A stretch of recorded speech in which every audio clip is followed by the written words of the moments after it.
መዝሙር 8 አቤቱ ጌታችን ስምህ በምድር ሁሉ እጅግ ተመሰገነ። ምስጋናህ በሰማዮች ላይ ከፍ ከፍ ብሎአልና። ከሕፃናትና ከሚጠቡ ልጆች አፍ ምስጋናን አዘጋጀህ ስለ ጠላትህ፣ ጠላትንና ቂመኛን ለማጥፋት።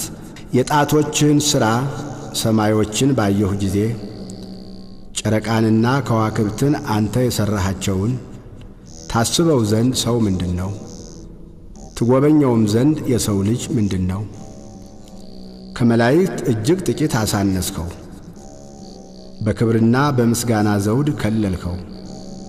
በእጆችህም ሥራ ሁሉ ላይ ሾምኸው፣ ሁሉን ከእግሮቹ በታች አስገዛህለት። በጎችንም ላሞችንም ሁሉ ደግሞም የምድረ በዳውን እንስሶች፣ የሰማይንም ወፎች፣ የባሕርንም ዓሦች፣ በባሕር መንገድ የሚሄደውንም ሁሉ። አቤቱ ጌታችን ስምህ በምድር ሁሉ እጅግ ተመሰገነ።